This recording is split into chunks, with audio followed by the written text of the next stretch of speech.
like and subscribe Badami TV.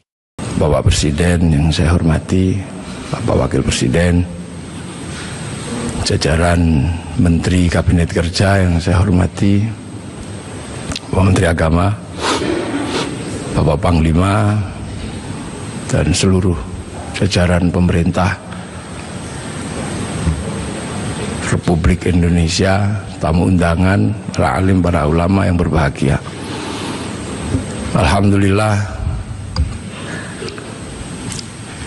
kita ini diberi kesempatan oleh Allah untuk bersama-sama berkumpul memperingati kelahiran Nabi kita, Nabi besar Muhammad Sallallahu Alaihi Wasallam,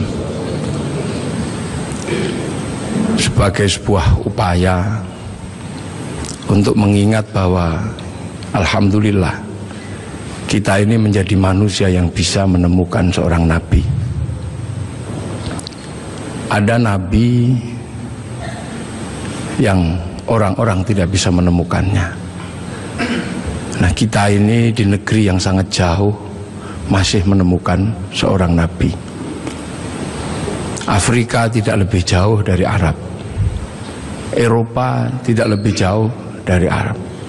Tapi kita sejauh ini alhamdulillah masih kebagian agama Allah Subhanahu wa ta'ala. Indonesia ini sudah tempat yang sangat jauh. Naik pesawat ke Makkah ini sudah 9 jam. Nah, kita masih kebagian. Maka kita bersyukur kita masih kebagian, walaupun bagiannya ada yang tidak terlalu banyak. Al-Quran 30 juz, sampai di sini ada yang cuman kebagian Yasin, alhamdulillah. Ada yang cuman kebagian Kulhu, alhamdulillah. Ada yang cuman kebagian Bismillahirrahmanirrahim, alhamdulillah. Kita syukuri. Sholat demikian banyak diajarkan Rasulullah, alhamdulillah kita masih kebagian. Walaupun ada yang cuman kebagian setahun sekali hari raya, walaupun ada yang cuman kebagian seminggu sekali Jumatan, bahkan ada yang senengnya baru maghrib tok, alhamdulillah. Hadis demikian banyak, alhamdulillah kita masih kebagian.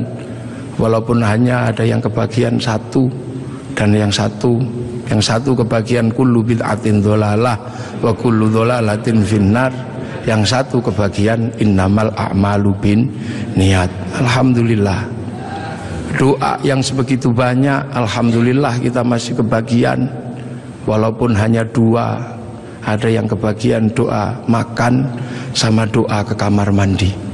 Ini alhamdulillah. Ini tidak lain dan tidak bukan karena Rasulullah oleh Allah ditakdirkan untuk menjadi nabi yang paling terakhir. Dan nabi yang paling terakhir ini adalah nabi yang punya jangkauan ketika manusia sudah tersebar di seluruh alam. Nabi Adam menjadi nabi mengurus satu keluarga. Itu saja ribetnya sudah luar biasa antara Habil sama Qabil.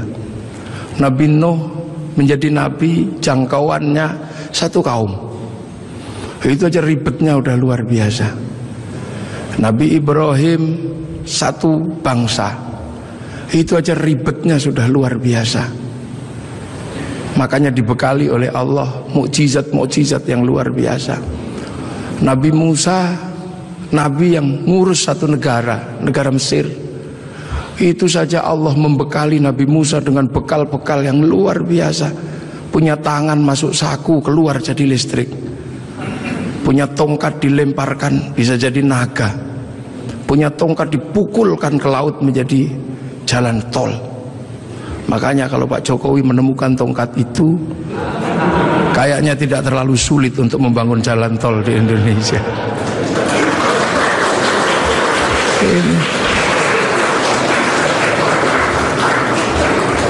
Nabi-nabi Allah diutus, ada Nabi Daud diutus mengurusi satu negara. Tapi punya kemampuan yang luar biasa. Tangan masuk tanah, keluar menjadi logam, bisa dijadikan pedang, bisa juga dijadikan baju. Nabi Sulaiman jangkauannya satu negara, kelebihannya luar biasa. Nabi Sulaiman mampu membangun sebuah kota besar menggunakan tenaga jin, bisa berbicara dengan semut, bisa berbicara dengan burung, bahkan angin pun bisa diajak berbicara. Nabi Isa alaihissalam jangkauannya satu negara, satu bangsa sekitar Romawi, akan tetapi kemampuannya luar biasa.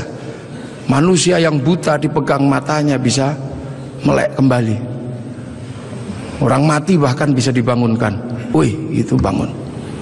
Nah, Nabi Muhammad adalah Nabi akhir zaman yang jangkauannya bukan lagi jangkauan negara, bukan lagi jangkauan satu bangsa, tapi Nabi Muhammad punya jangkauan menjadi nabi untuk menjadi rahmatan lil alamin. Ini perbedaan nabi-nabi dengan Nabi Muhammad. Nabi Muhammad menjadi nabi ketika manusia sudah menjadi bangsa-bangsa, menjadi suku-suku, dan itu harus dijangkau semuanya. Makanya dari situlah Nabi Muhammad dilahirkan di kota Makkah. Kenapa tidak lahir di Bogor? Kenapa juga tidak lahir di Cina, tapi lahir di Makkah? Karena Makkah adalah guidance, Makkah adalah awal di mana manusia mengenal Allah Subhanahu wa Ta'ala. Karena di Makkah ada monumen paling tua di muka bumi yang Allah sebut sebagai inna awwala baiti wudi'a lin-nasi lalladzi bi Bakkah mubarakah wa hudal lil alamin. Di situ dibangun bangunan tua, bangunan tertua. Bahkan ada yang mengkaji itu sesungguhnya adalah petilasan pertama ketika Nabi Adam turun ke muka bumi, memberikan tanda di situ agar manusia punya guidance kalau harus kembali kepada Allah. Dan di Makkah pula terjadinya pertukaran antara laki-laki dan perempuan dalam wilayah yang paling tersembunyi antara Nabi Adam dan Siti Hawa. Pertemuan itu diabadikan oleh Allah dengan sebuah tugu yang sangat dikenal dengan nama Jabal Rahmah. Dan dari situ kemudian manusia menjadi beranak pinak, manusia menjadi bangsa, menjadi suku yang tetap di Arab. Kita bisa lihat dengan wajah yang tetap cantik dan tetap ganteng. Yang pindah ke Eropa berubah menjadi tinggi besar dengan rambut merah. Yang ke Cina berubah menjadi sipit dengan pipi yang agak tembem kayak bakpao. Kemudian yang pindah ke Afrika berubah menjadi hitam gosong, yang bisa kita lihat hitam kulitnya. Nah, yang ke Indonesia berubah jadi seperti kita, kecil-kecil, pesek-pesek, seperti inilah. Nah, ini semua akan dijangkau dalam konsep rahmatan lil alamin. Nah, manusia ketika berpindah-pindah, guidance itu hilang. Maka Allah kemudian mengutus seorang nabi untuk mencari guidance itu. Diutuslah Nabi Ibrahim alaihissalam untuk menemukan itu. Dan alhamdulillah Nabi Ibrahim ditemani oleh putranya namanya Ismail dan istrinya namanya Hajar, menemukan kembali situs di mana manusia harus kembali kepada Allah. Situs itu dibangun ulang sama Nabi Ibrahim dan berdoa, Rabbana inni askantu min dzurriyyati biwatin ghairi dzi zar'in 'inda baitikal muharram Rabbana liyuqimus sholata waj'al afidatan minan nasi tahwi ilaihim warzuqhum minas thamarati la'allahum yashkurun. Maka karena Nabi Ibrahim menemukan guidance itu, Nabi Ibrahim menjadi orang yang paling terkenal di muka bumi dengan nama yang berbeda-beda. Ada yang menyebut Ibrahim, ada yang menyebut Abraham, bahkan ada yang menyebut sebagai Brahma. Walaupun ini butuh penelitian yang sangat luar biasa mendalam. Kenapa? Karena Nabi Ibrahim ini punya simbol yang kemudian diduplikasi oleh seluruh manusia di muka bumi. Di India ada simbol yang mirip dengan simbol yang ditinggalkan oleh Nabi Ibrahim. Ini butuh kajian mendalam dan ini mesti saya sampaikan dalam sebuah forum kenegaraan seperti ini. Karena ini yang akan mengurai benang kusut antara manusia di muka bumi dengan lahirnya Rasulullah Muhammad sallallahu alaihi wasallam. Umat Islam mengenal Ka'bah, sebuah batu dengan tengah yang tidak ada isinya apa-apa, kosong. Di India ada bangunan yang sama, batu dengan isi yang tidak ada isinya di tengah, namanya stupa. Di Islam ada namanya Jabal Rahmah, sebuah tugu batu, kemudian Di India dikenal ada yang namanya Linggayoni. Ada air yang namanya Zam-Zam. Kemudian ada air yang bernama Gangga Yamuna. Ada perjalanan suci dengan kain selempang. Di sini ada berwarna putih, di sana ada berwarna kuning. Selesai perjalanan suci, ada urusan yang sama terkait dengan urusan rambut. Yang di sini tahallul, yang di sana digundul. Selesai perjalanan suci itu semuanya ada darah, yang di sini ada kurban, yang di sana ada gadri. Dan kalau sudah bersujud meninggalkan hitam 2, yang di sini 2, yang di sana 8. Ini butuh kajian yang sangat mendalam, bahwa ini adalah awal dari yang namanya millata Ibrahim. Kemudian guidance itu bergeser karena Nabi Ibrahim meninggal. Diteruskan oleh 2 putranya, yang satu bernama Ismail, yang satu bernama Ishak. Dan guidance itu berubah ketika Ishak punya anak yang namanya Yakub atau Israel, yang punya anak 12 yang kemudian dikenal dengan nama Bani Israel. Dan Bani Israel mampu membangun sebuah guidance baru karena dikasih kitab Injil dan dikasih kitab Taurat. Yang dikasih kitab Taurat bahkan sampai hari ini masih menjadi bagian besar dari umat manusia di dunia dengan agama besarnya yang namanya Yahudi. Yang dikasih kitab Injil masih menjadi bagian besar dari agama di dunia ini yang dikenal dengan nama Nasrani. Punya pusat kota besar namanya Vatikan, dan di sini punya pengikut yang sering dikenal dengan nama Paus Romo. Guidance ini bergeser. Akan tetapi kemudian Allah menunjukkan kembali, ini harus dikembalikan kepada guidance awal, kepada jalur awal. Maka kemudian dilahirkanlah Rasulullah di kota Makkah. Makkah adalah kunci di mana harus dikembalikan kembali manusia kepada Allah. Itulah kenapa kemudian Rasulullah lahir di kota Makkah. Untuk apa? Mengembalikan simbol kenabian dari awal sampai akhir sebagai wujud khatamul anbiya wal mursalin. Makanya ketika terjadi sengketa dengan agama-agama yang sebelumnya, maka kemudian Allah mengukuhkan Rasulullah sebagai penerus guidance kenabian. Maka kemudian diangkatlah Rasulullah ke langit, dan Rasulullah ditunjukkan di mana jejak para pendahulunya. Maka kemudian ketika ketemu Nabi Ibrahim, Rasulullah bertanya, kalau orang Jawa bilangnya mbah gitu, Pak Presiden ya, kek atau gitu, aku ini sebagai Nabi terakhir, tapi umat-umat Nabi yang sebelum aku bertanya, apa hakmu ketika kau mengatakan penerus Nabi Ibrahim? Kamu tahu di mana peletakan Nabi Ibrahim waktu membangun kembali Ka'bah? Ya udah, kamu jawab di situ.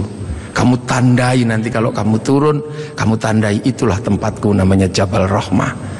Nah, kalau pertanyaannya tentang Mbah Mail, kakek Ismail di sebelah mana? Kakekmu Ismail di sebelah situ, kamu kasih tanda.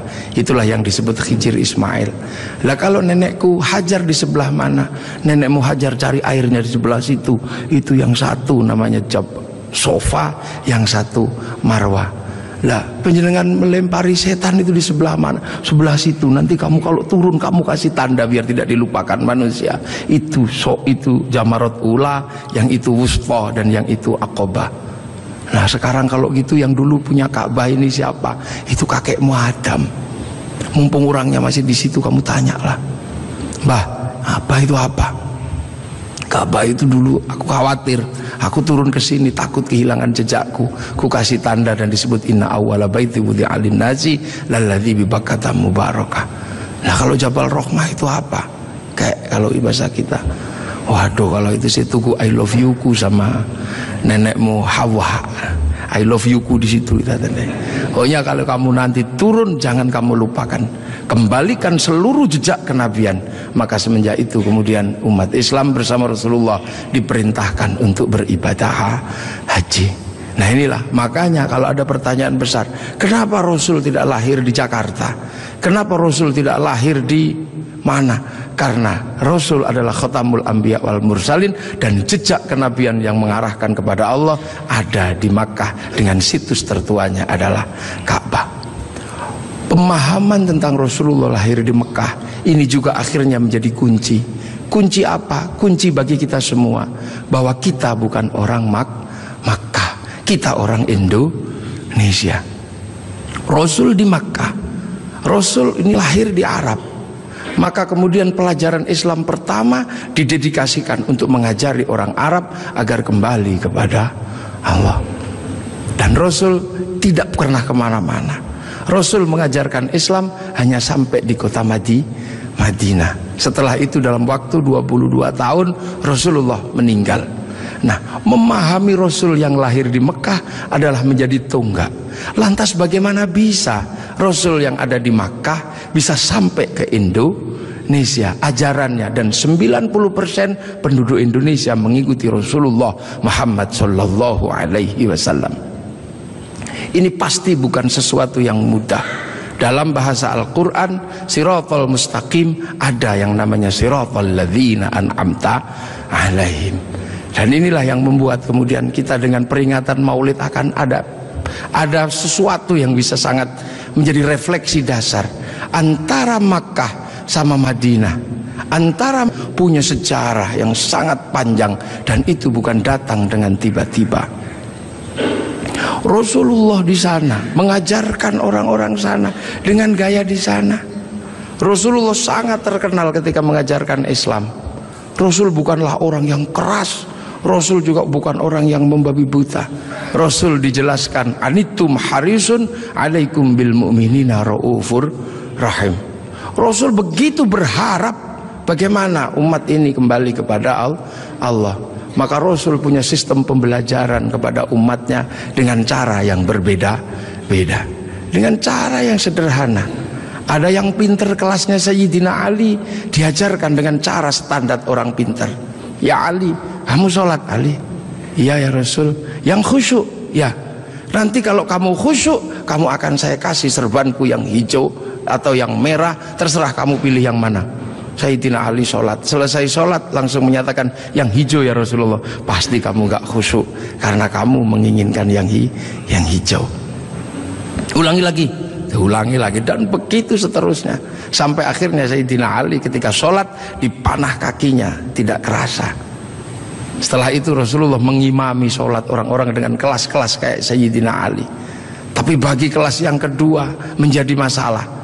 Kelas pertama ketika Rasulullah sholat, di belakangnya langsung sama-sama mengikuti Rasulullah dhahiran wa batinan, dengan badan dan dengan hati.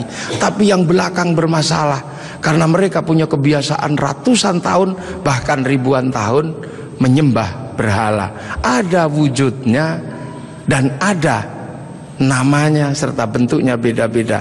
Maka Rasul ditanya, bagaimana ya Rasul yang belakang tidak bisa? Maka Rasul minta sama Allah, ya Allah, yang depan bisa, yang belakang tidak bisa. Ya sudah, akhirnya diajari sama Allah. Allah cukup mengajarkan, u'budullaha ka'annaka tarahu fa illam takun tarahu fa innahu yaraka. Beribadahlah engkau kepada Allah seolah-olah engkau lihat Allah. Tapi kalau kau nggak lihat Allah, yakin Allah lihat engkau. Maka kemudian para sahabat yang di belakang, yang tidak sekelas Sayyidina Ali, ketika sholat cuma Allahu Akbar, matanya tidak boleh terpejam. Karena apa? Harus mencari Allah. Ka'annaka tarahu, seperti engkau melihat Allah. Maka dilihat kemana. Akhirnya tidak terlalu susah yang di belakang. Tapi ketika engkau lihat kemanapun Allah kamu gak lihat, kamu cukup yakin bahwa kamu sedang dilihat oleh Allah. Maka sholat menjadi mudah bagi orang yang tidak sekelas Sayyidina Ali. Sholat boleh melihat apa saja, bahkan boleh mendengarkan suara bakso, bahkan boleh melihat sarung yang bolong. Tapi tidak boleh, karena harus ingat bahwa sedang dilihat Allah. Maka tidak boleh pesen bakso rong mangkok, itu tidak boleh. 2 mangkok tidak boleh. Nah akhirnya yang depan yang pinter bisa sholat, yang belakang bisa sholat. Bahkan ketika Rasulullah menghadapi para sahabat yang berbeda, Rasulullah lagi ngajar ngaji, tiba-tiba dari belakang ada yang teriak, mat, mat, mat. Ini sesuatu yang tidak lazim waktu itu. Karena apa? Semua dilarang menyebut Rasulullah dengan sebutan mat atau Muhammad. La taj'alu du'a ar-rasuli bainakum ka du'a'i ba'dikum ba'dha. Akan tetapi ada sahabat, mat, mat. Sahabat Umar sudah marah. Ini orang dari mana? Gak punya sopan santun sama sekali. Rasulullah cuma bilang, udah paling dia dari kampung. Suruh masuk, suruh masuk. Akhirnya begitu suruh masuk ke dalam masjid, bukannya apa-apa, bilang, mat, Apa? Aku pengen kencing. Ya sudah, kencing lah. Disuruh cari toilet, ternyata nggak cari toilet, malah kencing di dalam masjid. Sayyidina Umar sudah nggak tahan melihat kelakuan seperti ini, maka kemudian tariklah pedang Sayyidina Umar, mau dipenggal ini kepalanya. Rasulullah cuma mengatakan, Umar jangan, begini-begini juga umatku, ini datang dari kampung yang sangat jauh. Di kampungnya memang terbiasa kalau kencing sembarangan, ada bantrek juga dikencingi, ada selokan dikencingi. Gini-gini juga umatku, gini-gini juga santriku, tapi ini santri dari Bogor. Ibaratnya begitu. Dan itu akhirnya diabadikan oleh Allah. Wajah amin aqsal Madinah, datang seorang dari pelosok. Kalau Allah sudah menggunakan bahasa aqsa, itu artinya adalah jauh, yang sangat jauh. Kalau dalam bahasanya Bapak Presiden namanya Jabal Kat, tidak tahu entah di mana. Kalau jauh gitu aja bait. Rasulullah yang diopeni macem-macem. Ada yang senengannya tidur di masjid, tapi ibadahnya bolong-bolong. Kalau Rasulullah datang, dia langsung bangun pertama kali, salaman, cup, tidur lagi. Ini ada di zaman Rasulullah. Kemudian setelah Rasulullah selesai sholat, Rasulullah digandoli, Pak Presiden, digandoli gini. Kemudian bertanya, ya Rasul, apa? Kapan kiamat itu?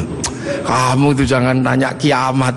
Kayak kiamat itu pakai ibadah, pakai bekal. Kamu tak lihat cuman tidur tok, suluman salaman. Bekalmu apa? Bekalku bukan itu ya Rasul. Nah apa? Cinta sama engkau ya Rasul. Cinta tok, nggak jalanin? Enggak ya Rasul. Cinta kan tidak harus memiliki ya Rasul. Akhirnya ya sudah, kalau kau cinta aku. Rasul pergi. Ketika Rasul pergi, digandoli lagi. Ya Rasul, ada apa lagi? Aku sudah jujur sama engkau ya Rasul. Ada apa? Aku kan cinta sama engkau. Engkau cinta sama aku nggak ya Rasul? Ya iya, wong kamu cinta sama aku ya cinta sama engkau. Nah kalau gitu ceritanya, Rasul kan kalau cinta sama aku ini yang penting. Orang cinta kan nggak mungkin tega meninggalkan kekasihnya di neraka. Makanya Rasul pasti nggak tega besok kalau cinta sama aku meninggalkan aku di neraka. Iya, nanti kamu tak ajak ke surga. Man ahabbani kana ma'i fil jannah. Asbabul wurudnya hadis itu adalah itu. Kemudian saking senengnya dia lari, yes gitu, lari. Begitu dia lari, Sayyidina Abu Bakar datang tergopoh-gopoh. Ya Rasul, bener nggak yang tadi itu cinta tok masuk surga? Iya ya Abu Bakar, cinta tok ya Rasul. Iya. Maka Sayyidina Abu Bakar, dia cinta tok akan dibawa Rasul ke surga. Kayaknya aku lebih mungkin ini, anak tak kasihkan, unta tak kasihkan, kayaknya aku ini lebih mungkin. Sayyidina Abu Bakar langsung joget ini, iya, muter sampai jubahnya terangkat. Inilah yang akhirnya jadi manhaj torekohnya Sayyid Jalaluddin Rumi, yang dikenal dengan torekoh Maulawiyah, yang sekarang dikenal dengan nama Tahrisu Sufi. Bahkan Rasulullah pernah satu ketika Makkah geger gara-gara ada apa? Ada orang tawaf dari kampung, saking bodohnya dia tawaf cuma dengan satu kalimat, ya Karim, ya Karim, ya Karim, ya Karim, ya Karim, ya Karim. Sahabat bingung, ya Rasul, kayaknya ada aliran sesat ya Rasul. Sesat bagaimana? Ini ada orang dari pagi tawaf cuman ya Karim, ya Karim. Maka Rasulullah mengikuti, ini bener nggak? Ada beneran. Diikuti Rasulullah dari belakang, ada ya Karim, ya Karim. Lama-lama Rasul mengikuti orang ini, ya Karim, ya Karim, ya Karim. Kenapa? Rasul nggak tahan, ngikuti juga, ya Karim, ya Karim. Orang ini marah, dan siapa di belakangku yang berani menirukan aku? Awas tak banting orang ini nanti.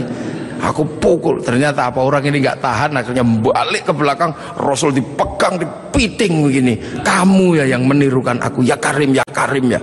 Awas kamu, tak adukan sama nabiku, tak adukan sama kekasihku kamu.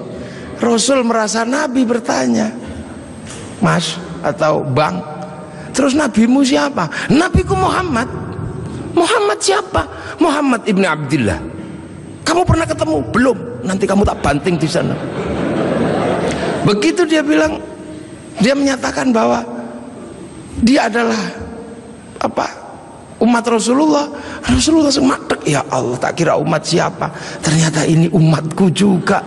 Rasul sedih dan terharu, Rasul menangis. Sedih Rasul, ya Allah, ada umat yang begitu cinta tapi nggak pernah ketemu sama aku. Maka begitu lihat Rasul menangis, orang ini semakin bersemangat. Nah, gitu aja nangis. Tadi nirukan ya Karim, ya Karim. Akhirnya apa, ya Allah? Rasul menangis, aras berguncang. Kemudian malaikat Jibril turun, ya Muhammad, kenapa engkau menang? Dibanting orang ini kamu. Enggak ya Jibril, jangan salah paham. Orang ini tadi tawaf ya Karim menggemparkan masyarakatku. Aku ikuti, ternyata benar ada dan aku nggak kuat, aku tirukan. Dia marah dan inilah kejadiannya. Aku dibanting sama dia dan aku mau dibilang sama nabinya, sama kekasihnya. Lah aku tanya, nabimu siapa? Muhammad.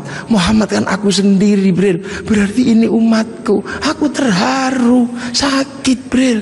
Sakitnya tuh di sini. Ibaratnya orang ini. Ya sudah, kamu ngaku saja. Kalau engkau Rasul Muhammad. Akhirnya, Mas, udah pernah ketemu Rasul? Belum. Nanti kamu tak banting di sana. Mas, Muhammad itu aku, Rasul itu aku. Hah? Engkau Muhammad Rasul? Nangis orang ini. Nabi dipeluk-peluk sambil menangis. Ya Rasul, aku belum pernah ketemu sama engkau ya Rasul, tapi aku iman sama engkau. Dan di kampungku yang paling pinter cuman aku ya Rasul. Kita makan doanya ya Karim, kita apa doanya ya Karim ya Rasul. Tolong ya Rasul, karena ini kami bodoh dari kampung, kami nggak ngerti apa-apa. Tolong ajaklah aku ke surgamu kalau engkau masuk surga ya Rasul. Iya, nanti kamu bareng sama-sama nangis. Saking senengnya orang ini lantas berjoget, iya gitu. Saking senengnya mau diajak Rasul ke surga. Malaikat Jibril dibilang sama Allah. Jibril bilang itu, walaupun orang itu nanti diajak Muhammad masuk surga, katakan padanya, dosanya tetap kuhitung. Malaikat Jibril menyampaikan ke Rasulullah. Rasulullah menyampaikan, ya Mas, Allah barusan berfirman lewat Jibril, walaupun engkau nanti kuajak masuk surga, tapi dosamu tetap dihitung sama Allah. Orang ini kaget juga enggak ada perubahan apa-apa, cuman melotot aja. Apa ya Rasul? Dosaku mau dihitung sama Allah. Suruh hitung, nggak takut aku. Suruh ngitung aja kalau dosaku mau dihitung sama Allah. Nggak takut aku. Tapi hati-hati, kalau dosaku sampai dihitung sama Allah, Allah tak ajak hitung-hitungan sama aku. Loh, kok Allah kamu ajak hitung-hitungan bagaimana? Akan kuhitung seberapa besar dosaku, akan kuhitung dengan seberapa besar pengampunan Allah. Kalau Allah Maha Pengampun, nggak mungkin dosa gini aja kok dihitung. Kalau dosa gini aja dihitung, nggak usah pakai gelar Maha Pengampun. Maha Pengampun, oh, gini aja dihitung. Di zaman Rasul ini lu potret Rasulullah. Maka Rasulullah mampu menjadi rahmat bagi semuanya, sehingga kemudian pelajaran Rasulullah yang tidak masuk akal waktu itu bisa diterima oleh sebuah kalangan yang sangat jauh dari peradaban. Maka kemudian Islam yang sulit diterima oleh orang di Arab waktu itu bisa diterima. Sulit bagi orang Arab menerima Islam. Orang Arab Tuhan ada patungnya, Islam mengajarkan Tuhan tidak ada patungnya. Di sana diajarkan banyak Tuhan, ini diajarkan Tuhan satu. Di sana tidak ada air, Islam mengajarkan toharoh pakai air. Susah, diminum aja susah, pakai disuruh mandi. Padahal di sana orang mandi berbeda dengan kita. Kita jinabatnya sebulan sekali, sana bisa semalam 8 kali. Susah air disuruh pakai toharoh pakai air. Sudah panas disuruh puasa, makanan susah disuruh zakat. Sudah gitu tawaf lah yang paling sulit bagi orang Arab waktu itu. Orang Arab waktu itu sangat susah karena melihat perempuan itu begitu sesuatu yang sangat luar biasa. Lihat kaki sudah syahwat. Tapi waktu itu Islam mengajarkan bagaimana ketika tawaf muka dibuka. Betapa syahwatnya sangat tinggi ketika muka dibuka. Dan pada saat yang sama seorang laki-laki tidak diperbolehkan menggunakan kain berjahit, sehingga kalau mau berbuat jahil tinggal wes gitu.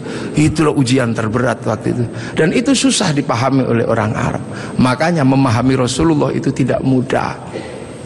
Makanya tidak mudah. Bagaimana seorang panglima perang kayak Sayyidina Umar bisa patuh sama orang yang tidak pernah berkelahi? Bagaimana Sayyidina Abu Bakar seorang konglomerat mau menuntun unta Rasulullah? Bagaimana seorang gadis 10 tahun bergembira ria dinikah sama orang 50 tahun? Ceritanya bisa kita tahu, tapi suasana psikologisnya tidak pernah bisa kita tangkap. Nah inilah maka Islam berkembang. Kemudian Islam bergeser, orang-orang tahu oh ini bagus, geser. Kemana? Geser ke Persia. Pertama dari Madinah geser ke Persia. Di Persia penyembah api. Karena orang Persia nyembah api kemudian ikut Islam. Raja Rustum besanan sama Sayyidina Ali, lahir Sayyid Ali Zainal Abidin, masuk Islam. Karena orang Majusi sebelumnya menyembah api dan masuk Islam. Nah orang Yahudi, orang Majusi kalau nyembah api ditaruh di bangunan tinggi namanya Manaro, apinya ditaruh di atas Manaro. Maka begitu orang Persia masuk Islam, apinya dihilangkan, Manaronya ditaruh di depan masjid. Seluruh dunia Islam melihat Manaro kok bagus di depan masjid, maka kemudian semua berlomba-lomba bikin Manaro. Sampai Jakarta bernama Menara. Tiangnya adalah tinggalan orang Majusi. Lah kemudian di situ terjadi peristiwa yang luar biasa. Setelah itu, sebelum sampai ke sini, terjadi peristiwa luar biasa. Pada tanggal 10 Asyura, seluruh cucu-cucu Rasulullah terbunuh oleh Yazid bin Muawiyah. Maka bulan Asyura adalah bulan duka kaum muslimin dunia. Makanya orang Indonesia terutama di kampungnya Bapak Presiden menyebut bulan Asyura dengan sebutan bulan Suro. Ekornya saja yang diambil. Karena orang Jawa itu sukanya ngambil ekornya aja. Muhammad diambil mat, Asyura diambil suro. Makanya di bulan Asyura orang berduka karena terbunuhnya cucu Rasulullah. Maka di Jawa ada tradisi tidak mantu, tidak nikahkan anak, itu karena bulan duka. Di Jogja ada yang namanya keliling beteng. Maksudnya di bulan Suro jangan terlalu banyak mulut, jaga mulut. Nah di Solo mengikuti kebo Kiai Slamet, kalau kebonya keluar taiknya diusapkan ke seluruh tubuh. Ini bulan duka, jangan bersolek. Dan biasanya bulan Asyura di Indonesia diikuti dengan santunan anak yatim. Nah inilah. Dan dari situ terus Islam bergerak, makanya monumen-monumen itu. Lahir Sayyid Ali Zainal Abidin. Lah Sayyid Ali Zainal Abidin kemudian bergeser, punya anak Sayyid Muhammad Baqir, menjauh punya anak Sayyid Ja'far Shadiq, menjauh diteruskan sama Sayyid Ali Uraidi, menjauh diteruskan sama namanya Sayyid Muhammad, diteruskan Sayyid Ubaidillah, teruskan Sayyid Isa Naqib, diteruskan sama Sayyid Ahmad Al-Muhajir, teruskan Sayyid Alwi, teruskan Sayyid Muhammad, teruskan Sayyid Alwi, diteruskan namanya Sayyid Ali Khalid Qasam, teruskan putranya namanya Sayyid Ahmad Sohib Mirbat, teruskan namanya Sayyid Alawi Amil Faqih, punya anak Sayyid Abdul Malik sampai Mongolia, punya anak Sayyid Ahmad Jalaluddin sampai Campa, punya anak Sayyid Muhammad sampai Pase, dan punya anak Sayyid Jamaluddin Al-Husaini Al-Kabir sampai tanah Nusantara di pedalaman, yang kemudian karena turunnya di Jawa, Sayyid Jamaluddin Al-Husaini Al-Kabir, orang Jawa punya Hono Coroko, maka kemudian di Jawa dikenal dengan nama Syekh Jumadil Kubro. Dan disitulah kemudian Islam ketemu dengan kebudayaan peradaban Nusantara. Nah inilah tonggak Makkah ini yang akhirnya menjadi penjelasan, oh ternyata Makkah sini geser di sini. Dan kemudian kita diingatkan bahwa Syekh Jumadil Kubro punya anak namanya Said Ibrahim pindah Palang Tuban sana, punya anak namanya Raden Rohmat Sunan Ampel. Nah ini yang kemudian bangun peradaban baru di Nusantara. Syekh Jumadil Kubro punya murid namanya Samsuddin pindah Jawa Barat, dikenal dengan nama Syekh Kuro, punya murid namanya Datuk Kahfi pindah Cirebon, punya murid namanya Syarif Hidayatullah Sunan Gunung Jati. Nah inilah baru kita kemudian menemukan titik sini. Nah pertanyaan-pertanyaan besarnya inilah yang akhirnya kemudian menjadi penjelasan. Lantas bagaimana kita mengikuti Rasulullah di tempat yang jauh ini? Rasulullah memberikan garis namanya ahli sunnah wal jamaah, bahwa Rasulullah yang diajar pertama wal jamaahnya bernama sahabat, wal jamaahnya sahabat generasi kedua namanya tabi'in, tabi'in punya generasi berikutnya namanya tabi'ut tabi'in, dan kita ini adalah generasinya para ulama yang cara pembelajarannya sangat berbeda. Di Arab sana Rasulullah mengajarkan bagaimana makan dengan 3 jari, masih bisa dijalankan sampai hari ini karena di sana masih kurma sama roti. Begitu sampai di Nusantara sudah tidak kurma dan tidak roti, tapi sudah soto. Maka makan dengan 3 jari sudah bukan sesuatu yang mudah. Di sana kurban pakai unta, di sini tidak lahir unta, tapi lahir kerbau sama sapi. Karena terlahir kerbau sama sapi, maka jangan memaksakan diri kurban pakai unta, nanti ditangkap oleh polisi karena nyuri untanya Kebun Raya Bogor. Ini di sana masih bisa pakai jenggot dengan utuh, tapi di sini rasnya adalah ras Mongoloid, sudah tidak punya jenggot. Inilah maka ulama-ulama awal yang datang ke sini tidak pernah ribut masalah simbol-simbol yang tidak bisa dilakukan oleh orang Indonesia. Nah, sekarang ini tugas pemerintah karena banyak orang yang kemudian lupa kedudukan itu, kemudian memaksakan menjadi orang dipaksa langsung ikut seperti Rasulullah. Nah, ini yang harus kita pahami, bahwa kita ini berkedudukan sangat jauh. Quran saja berbeda-beda ketika mengajarkan.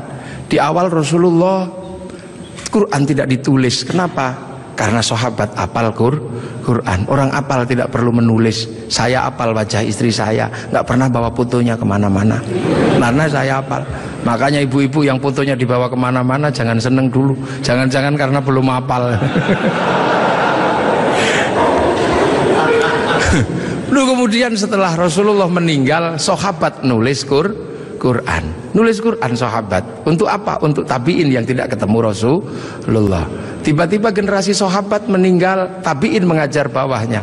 Qurannya sahabat terlalu pinter, cuman lungkik-lungkik kayak cacing gitu aja. Maka kemudian dikasih titik oleh Abul Aswad Ad-Du'ali.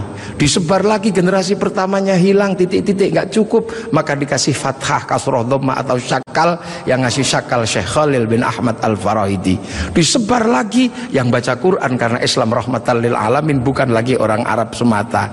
Orang Andalusia baca Quran wadduha, keliru menjadi wadduhe. Ini. Nah, orang Turki mustaqim, mustaqin. Masuk ke Indonesia dibaca oleh orang Padang lakanud, keluarnya lakanui. Karena orang Padang kalau bilang Muhammad, Mahamme. Orang Sunda ketika baca alladzina, sebagian besar keluarnya alladzina. Begitu masuk ke Jawa, ketemu dengan huruf hono coroko. Alhamdu karena punyanya ko, gak punya huruf ha, maka alhamdu menjadi alkamdu, al-fatihah menjadi al-fatihah. Ini itu.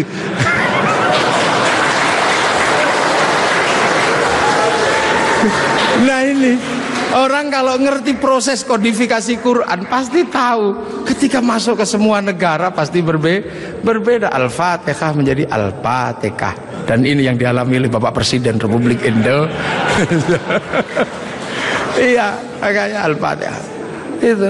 Ya Hayyu Ya Qayyum menjadi ya kayuku ya kayumu. Robbil alamin kayaknya punya huruf ain, nggak punyanya ngo, keluarnya Robbil ngalamin.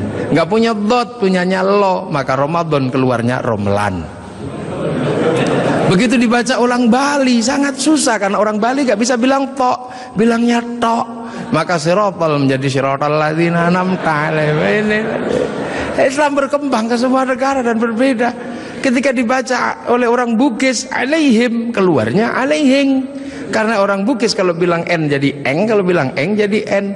Makanya ada dulu mantan Kabulok bernama Beduamang, itu berasal dari Abdurrahman. Nah, itulah makanya kemudian Islam bergerak. Nah, lantas apa? Lantas terciptalah sebuah ilmu untuk bagaimana orang di seluruh dunia Islam mampu membaca Al-Quran. Dibikinkanlah sebuah ilmu yang dikasih judul At-Tajwid fi Qiraatil Quran, yang nulis Abu Ubay Qasim bin Salam. Orang akan tahu. Nah, ini generasinya para ulama. Dan yang paling besar, yang mungkin Bapak Presiden sudah pernah saya sampaikan, tapi ingin saya sampaikan lagi, biar kita tidak lupa. Ada perubahan besar ketika masuk ke tanah Nusantara, di mana waktu itu tanah Nusantara sangat susah dimasuki Islam. Kenapa? Ini bangsa sudah sangat beradab. Bangsa ini bukan bangsa kecil. Tahun 1222 ke atas, sebelum tahun 1300 sudah mampu menaklukkan Mongol yang menaklukkan Eropa, menaklukkan Arab, mampu ditaklukkan oleh kekuatan Nusantara yang namanya Singasari. Makanya hal itu bisa kita lihat betapa kita bangsa punya tinggalan-tinggalan yang luar biasa. Orang Arab punya alat musik yang namanya terbang, terbuat dari kayu dan kulit. Orang Eropa punya alat musik yang namanya gitar, terbuat dari kayu dan tali. Tapi orang Nusantara, salah satu alat musiknya adalah gamelan, terbuat dari logam. Hanya bangsa yang menguasai ilmu pertambangan yang maju dan penguasaan metalurgi yang mapan mampu membuat alat musik dari logam. Dalam cerita-cerita besar, kita juga punya cerita besar yang sama. Orang Eropa punya cerita tentang Cinderella, kita punya cerita bawang putih, bawang merah. Orang Eropa punya Samson, orang Arab punya Sam'on, kita punya Bandung Bondowoso, kita punya Sangkuriang, kita punya si pahit lidah. Orang Sanya punya cerita Romeo Juliet, orang Arab punya cerita yang namanya Laila Majnun, kita punya cerita Andi-Andi Lumut, kita punya cerita, banyak sekali cerita cinta di Indonesia. Sana punya cerita namanya Kura-Kura Ninja, kita punya cerita Kancil Nyuriti Timur. Sama saja, apa bedanya? Bahasa-bahasa kita juga bahasa-bahasa yang tidak bisa direndahkan. Orang Inggris bilang rice, orang Arab bilang rus, orang kita bilangnya macam-macam. Kalau masih di sawah namanya padi, kalau sudah dipanen namanya gabah, kalau sudah digiling namanya beras, kalau patah-patah namanya menir, kalau dibungkus namanya lontong pakai daun, kalau dibungkus pakai namanya ketupat pakai janur, kalau tidak dibungkus namanya nasi, dicuri satu namanya sebutir nasi, kalau diublek-ublek namanya bubur, pantatnya gosong namanya kerak atau intip. Sana cuma rice sama rus. Ini yang kita tidak boleh malu menjadi bangsa Indonesia. Semua yang kita miliki sama. Ini menandakan bahwa kita pernah menjadi sebuah bangsa yang besar, berkasta-kasta, berbeda-beda. Maka kemudian Islam mulai memperkenalkan konsep besar sehingga kita punya bangsa dan negara. Konsep besar apa? Diperkenalkanlah bagaimana hidup bersama, saling menjaga. Diperkenalkan konsep besar namanya musyarakah, yang akhirnya dikenal dengan bahasa masyarakat. Kalau sudah jadi musyarakah, semua harus saling mengerti dan saling bertanggung jawab. Maka diajarkanlah menggunakan kalimat Rasulullah, kullukum ra'in wa kullukum mas'ulun an ra'iyati. Raja dan hamba dihilangkan, diganti dengan ra'iyah, yang diserap ke bahasa Indonesia menjadi rakyat. Dan satu-satunya bangsa Islam di dunia yang mampu mengadaptasi kalimat ra'iyah menjadi rakyat hanya ulama-ulama Indonesia. Hanya ulama Indonesia. Nah, kenapa? Karena kita ini pilihannya berbeda. Pilihan bangsa yang disebut waja'alnakum syu'uban wa qabaila, disinilah tempatnya. Arab tidak ditemukan bangsa yang berbeda, mereka satu bangsa. Eropa satu bangsa, Arab satu bangsa dipikul puluhan negara, Eropa satu bangsa dipikul puluhan negara. Tapi disinilah ada satu-satunya tempat puluhan bangsa bisa dipikul oleh satu negara, Kesatuan Republik Indonesia. Makanya harus disatukan. Tidak ada lagi raja hamba, yang adalah ra'iyah. Kalau sudah ra'iyah, tidak boleh lagi menyebut kafir. Kenapa? Karena kafir adalah orang yang menentang Allah dan memusuhi kaum muslimin. Kalau sudah hidup bersama namanya dhimmi. Kalau sudah saling bertanggung jawab namanya ra'iyah. Maka ketika para ulama sudah menyebut kita dengan sebutan rakyat, jangan lagi kau turunkan derajat ra'iyah menjadi derajat kafir. Maka tidak ada lagi kata kafir di Indonesia, karena sudah ra'iyah atau rakyat. Ini kenapa para ulama sepuh tidak ada yang menyebut kafir. Kemudian ra'iyah kalau berkumpul diajarkan bagaimana hidup bersama, berbahagialah, berbicaralah dengan baik-baik. Maka konsep yang ditawarkan adalah wasyawirhum fil amri. Maka kemudian ra'iyah yang hidup bersama dan berbicara secara bersama disebut musyawarah. Kalimat wasyawirhum fil amri. Kemudian kalau bermusyawarah jangan menang-menangan sendiri, berbagilah, saling bertoleransi. Maka kemudian lahirlah konsep besar, konsepnya disebut tafassahu fil majalis. Maka kemudian muncullah istilah majelis. Dan ketika para ra'iyah mengangkat pemimpin, harus seluas cakrawala yang pernah diajarkan Allah, wasi'a kursiyus samawat. Maka kedudukannya adalah bernama kursi. Ada kursi presiden, ada kursi DPR, ada kursi menteri. Karena daerah ini yang membangun adalah para wali, maka kawasan ini disebut wilayah. Kalau saya mau tanya, di mana negara dengan konsep dasar keagamaan Islam yang mampu membangun sebuah struktur negara hari ini? Itu ada di Indonesia. Maka jangan kau sebut negeri ini negeri tauhid, karena ra'iyah, musyawarah, termasuk kursiyun, termasuk majelis, termasuk wilayah, bukan menjadi bahasa orang nongkrong, tapi ini adalah bahasa resmi negara yang tertuang dalam Undang-Undang Dasar Negara Republik Indonesia tahun 1945. Dan inilah yang membuat kita, makanya insya Allah kita ini akhirnya alhamdulillah kita akhirnya tahu, oh ternyata kita ini pengikut Rasulullah, tapi bukan pada pangkat sahabat, bukan pada pangkat tabiin, tapi kita pengikut Rasulullah pada pangkat muridnya para ulama. Makanya biasa saja kadang di sini kayak gini kita diajarkan bagaimana hidup bersama, karena kita wal jamaah Indonesia. Makanya Bapak Presiden waktu kecil pasti dengar orang di Jawa sana kalau sholat zuhur mestinya 11:30 Pak Pratik ya, itu bisa mundur sampai 1:30. Kenapa? Karena jamaahnya masih ada di sawah. Terus Allahu Akbar, Allahu Akbar, sambil nunggu. Lantas pujian Robana datang, ada Tombowati karena capek nunggu ya pegel, sampai ada diuruki anjang. Itu cara di sini. Terus sholat. Nah sholat di sini Allahu Akbar, karena sinyalnya jauh, kita ini pemancar lokal. Biasa sinyalnya suka hilang kan, Allah ada bakso gitu, ding ding sinyalnya hilang, bakso gitu. Nah inilah Indonesia. Makanya karena sinyal yang hilang, habis itu para ulama mengajarkan kalau kepalamu bocor seperti itu, nggak inget Allah, inget apa, udahlah kalau habis sholat ditambal, maka habis sholat ada zikir la ilaha illallah, la ilaha illallah. Nah sekarang ada yang protes, kenapa berzikir pakai gini-gini? Bukankah sahabat kalau zikir terdiam? Sahabat murid Rasulullah terlalu dekat dengan Rasulullah, batinnya wusul kepada Allah sampai ke sana. Kalau wal jamaahnya ulama disuruh diam begini, tidur.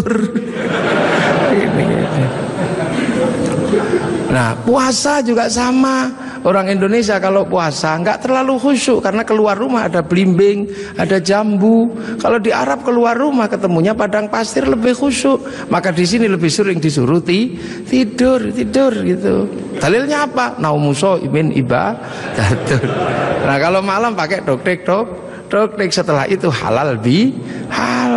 Haji juga sama, nggak bisa langsung ke sana Pak Presiden. Antrinya 25 tahun. Makanya orang sini capek nunggu, daripada capek nempelkan gambar Masjidil Haram. Ini Pak Menteri Agama, biar tidak terlalu capek, biar agak senang dikit, latihan dulu di alun-alun Bogor. Labbaik Allahumma hajjan.